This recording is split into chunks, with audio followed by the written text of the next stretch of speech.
Welcome to the Stick Tales Bar, where the truth is stranger than a $3 bill. Let's talk about cats. In the 60s, the CIA decided to turn a house cat into a literal cyborg spy called Operation Acoustic Kitty. They spent serious assets. We're talking $20 million, about $160 million in today's. Please don't look at my bank account money. That's one expensive pet. They surgically shoved a transmitter in its ear, a power pack in its gut, and an antenna in its tail. It is an Inspector Gadget, but furry. Imagine the bionic man. If Steve Austin spent the mission licking himself and ignoring your direct orders. Cats don't care about the KGB. The CIA literally tried to hardwire a cat against the munchies because it would wander off for snacks. Peak unpaid intern energy on its first field test in D.C. The cat was supposed to eavesdrop on two guys on a park bench. It went south immediately. Instead of gathering intel, the cat immediately ghosted the mission and waddled into the path of a taxi, flattened in 6 seconds. Imagine the guy in the van, listening to $160 million of tax money get turned into a rug. A rough day at the office. The CIA later claimed the cat survived and went to a happy farm, which is the ultimate parent lie. Enter the dentist. Meet little S. Adams. A dentist who thought filling cavities was boring, and filling bats with napalm was the future. He had high friends. This guy was basically a post-apocalyptic TED Talk on how to burn down Tokyo using nature. He wrote to Eleanor.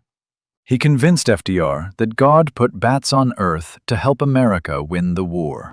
Not a nut, apparently. Project X-Ray was greenlit. And Adams assembled a team that was a ragtag Ocean's 11 of gangsters and high schoolers. The Bat Hotel.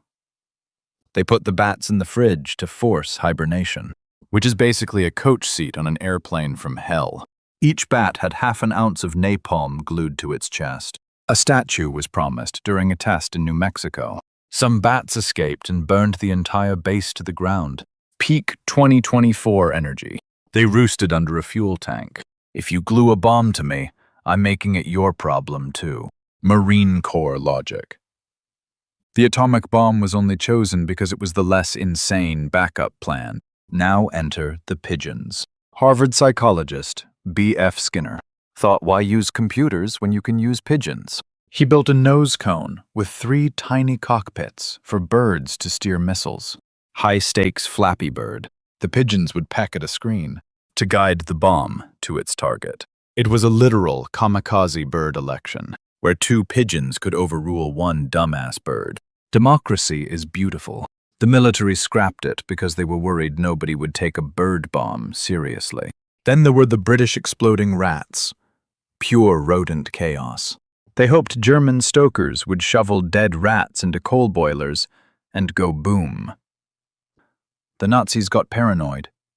The Nazis started treating every dead rat like an MCU supervillain, about to monologue tactical trash, making the enemy terrified of roadkill as a top-tier historical flex. 2,500 years ago, Persians supposedly held cats to keep Egyptians from shooting back. The original cheat code.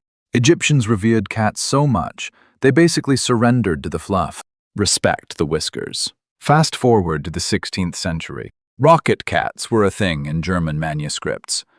Horrific, but whimsical. The plan was to let them loose, so they'd run back to their home castles and start a fire.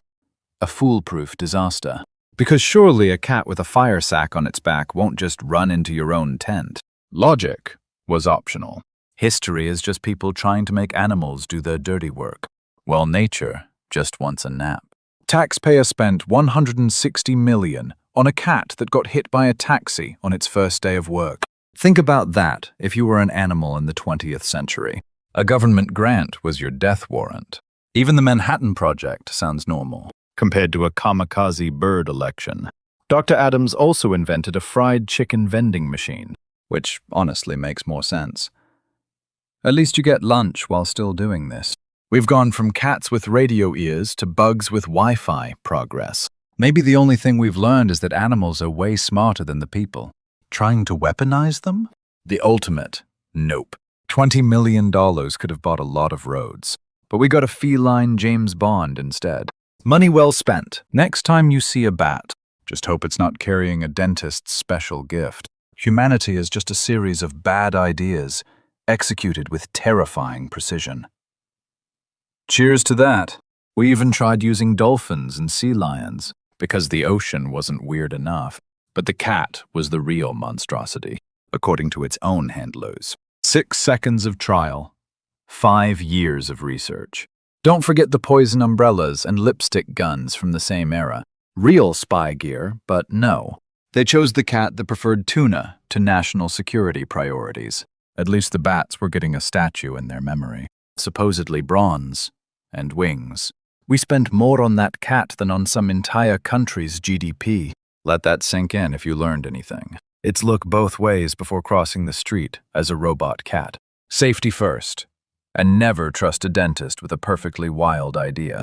Truth be told, I'm closing my tab. But human stupidity is always on the house.